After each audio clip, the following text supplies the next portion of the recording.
What was President Xi saying yesterday? Well, we were talking mostly about the virus, and I think he's going to have it in good shape. But it's a very tricky situation. Indeed, it goes through air, Bob. That's always tougher than the touch. The touch, you don't have to touch things, right? But the air, you just breathe the air, and that's how it's passed. And so that's a very tricky one. That's a very delicate one. It's also more deadly than your strenuous flus.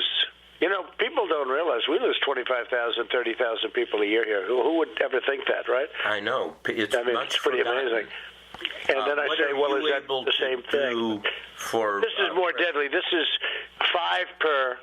This is 5% versus 1% and less than 1%.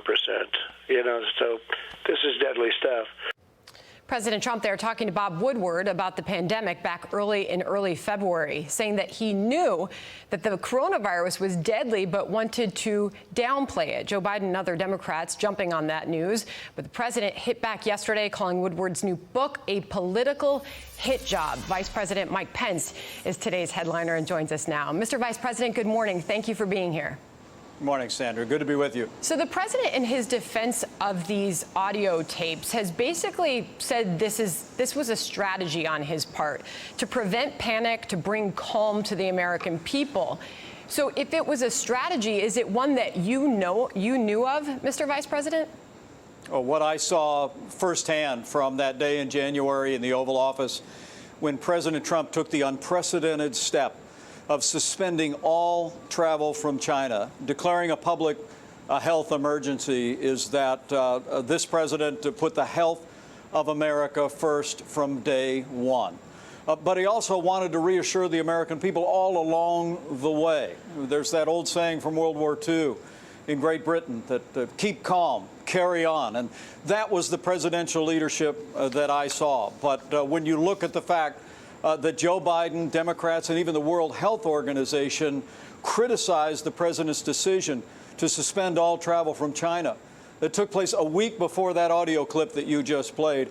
And when you see that it was in March, the other audio clip that's getting a lot of coverage is from March 19th, where the president spoke about his desire to create a tone to prevent panic. Sandra, it's important to remember that the president made that comment 4 days after we shut down the entire American economy to put the health of America first. And so, look, from the moment he tasked me to lead the White House coronavirus task force, the president made it clear he wanted us to deploy the full resources of the federal government, a whole of America approach, and the progress that we have made, I believe, has literally saved hundreds of thousands, if not millions, of lives. But all along the way, what the American people saw was a president who was projecting the kind of leadership, the kind of confidence in the American people and all of our healthcare experts and our doctors and nurses that you would just expect from a president in a challenging time like this. Mr. Vice President, to your point, our producers put together some of those various moments that followed these audio tapes of the president putting out this calm to the American people as the pandemic was really setting in. Listen.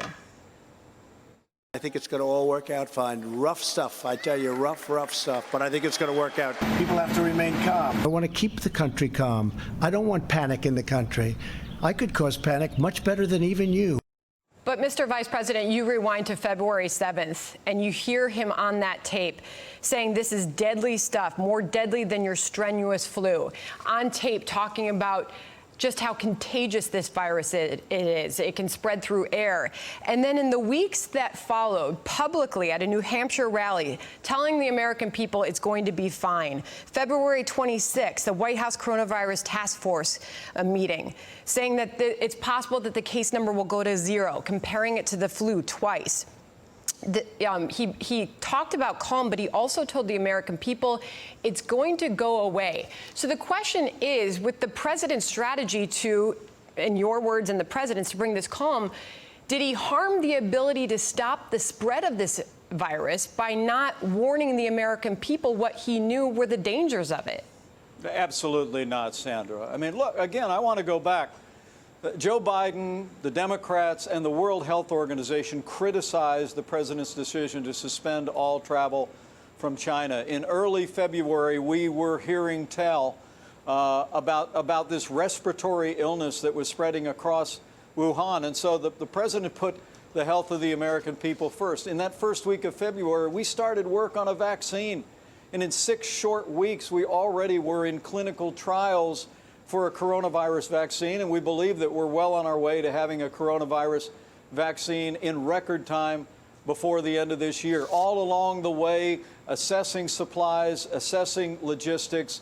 And when we came to that moment on March 15th, the president announced that first of 15 days to slow the spread, it would become 45 days to slow the spread. All along the way, the president's mandate was that we would spare no expense. We would put the health of America first, despite the criticism that he endured. I mean, you need to remember, too, Sandra, that on the last day of February, there were roughly 15 domestic cases of coronavirus in America. And a month earlier, the president suspended all travel from China under a hailstorm of criticism from Joe Biden and the left. 2 weeks later, we would suspend essentially much of the American economy to put the health of our country first. We reinvented testing. Now we're doing more than 800,000 tests a day. We saw to the distribution and the manufacture of hundreds of millions of supplies of PPE and new medicines. I couldn't be more proud of the response of the American people, more proud of the response of health officials in every agency of government, states across the country. And I couldn't be more proud of the strong, steady leadership that President Donald Trump brought to this coronavirus pandemic from day one. And I should acknowledge that Dr. Fauci was interviewed after the revelation of these tapes, and he said he didn't see a disparity on what the president was telling him and what he was telling the public and what he was doing, Mr. Vice President. But do you... Sandra, that's exactly right. And let me help you with that. And, you know, I've worked with Dr. Fauci every step of the way in this, and all of our health experts. I mean, when Dr. Fauci said yesterday that everything that our health experts told the president in the Oval Office, he went out and told the American people. And so I believe what the president was speaking about with Bob Woodward on March 19th was just the tone that he was projecting. I mean, this is a president who believes that a president of the United States in such moments needs to project strength. You can't project weakness. But there's a difference, Mr. Vice President. Confidence that we will together get through this. And so his tone was one of projecting calm and confidence. But I heard him at that podium. I heard him in every setting. We gave the American people the facts. And I literally believe that the president's decision to suspend travel to China, the largest mobilization since World War II, I mean, and asking the American people to shut down our economy for 45 days to slow the spread, to save lives, is exactly the kind of presidential leadership that the American people hope for and pray for in times like this. I appreciate that answer. What's being debated, though, while we all take in these audio tapes, is whether it was misinformation to the American public when you consider that the president knew how deadly it was, more deadly than a strenuous flu in his own words, but then went on in public environments to discuss it and compare it to the flu. I'll let you respond to that in a second. But Robert O'Brien, the national security advisor to the president, he confirmed that in late January at an intelligence briefing, warned the president that this would be the biggest national security threat that he would face during his presidency. Were you privy to that same information that day? Did you receive that briefing, Mr. Vice President?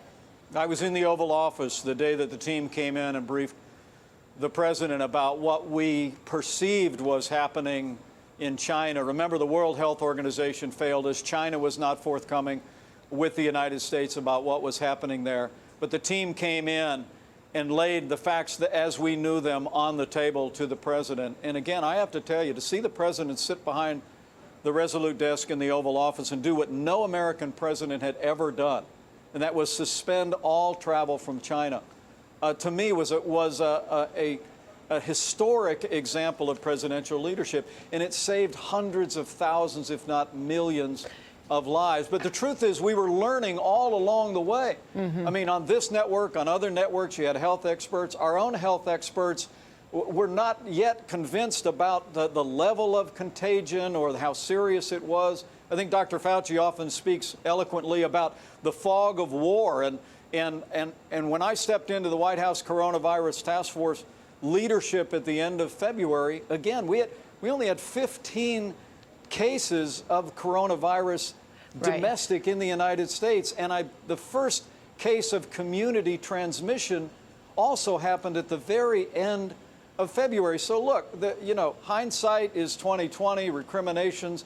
Okay. What the president was communicating, I believe what you hear in that February tape was the seriousness with which he took this from day one. On that note, and again, I think your viewers deserve to know that when the president made the comment about downplaying on March 19th, that was 4 days after this president ordered us to shut down the entire American economy to put the health of America first. On that note, he did speak to Bob Woodward in 18 different interviews for 9 hours. The president's chief of staff, Mark Meadows, on Fox News last night said that's not something he would have recommended had he been in the role at that time. Did you know that he was talking to Bob Woodward 18 different times for 9 hours?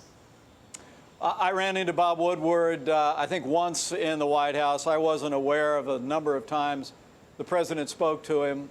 But look, Sandra, you know, I don't know there's ever been a more accessible president of the United States than President Donald Trump. But was that a good idea? Whether he's walking to the airplane, walking to the helicopter, whether it's press briefings, this president has been straight with the American people. And I think when you look at the way he's led through this pandemic, that's also been true. I mean, honestly, Tony Fauci put it so well yesterday when he said everything that our health experts told the president in the Oval Office, he told the American people.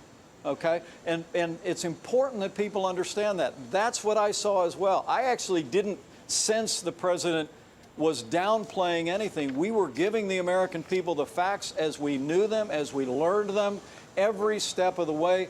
And the American people are incredible doctors and nurses, health officials in states across the country and all across the federal government responded with incredible professionalism. Respectfully, in ways Mr. that Vice save President. lives. But it's so important in moments like this that the President of the United States project confidence to the American people, that they understand that we were deploying the full resources of the federal government, calling forth the full power of the American economy to meet this moment.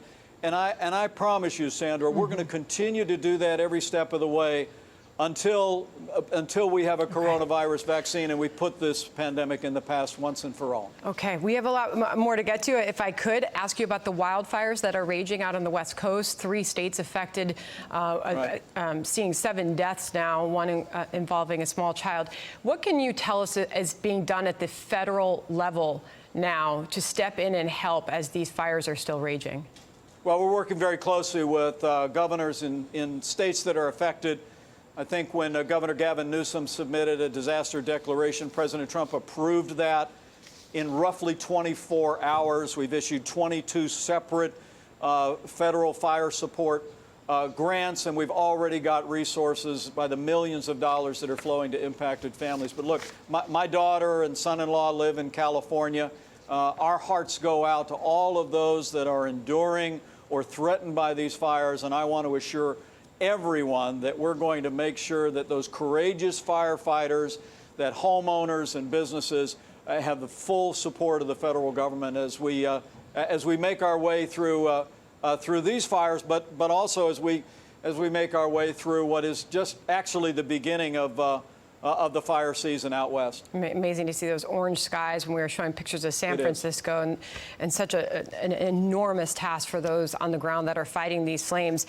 I want to move on now to you on the ground in Pennsylvania yesterday, Mr. Vice President. Pennsylvania, obviously a key state in the upcoming election, a state that the president carried in 2016. He's behind in the Real Clear Politics average of polls in that state right now. Obviously, you were there on the ground trying to sway voters with yours and the president's law and order message on the economy. What are you doing as you work your way towards your big debate, October 7th, with Kamala Harris? What is the strategy to win over voters in a state like Pennsylvania? Well, we're just going to go out and talk about the fact that this president has literally kept more promises than he made to the people of Pennsylvania. He said, we're going to rebuild our military.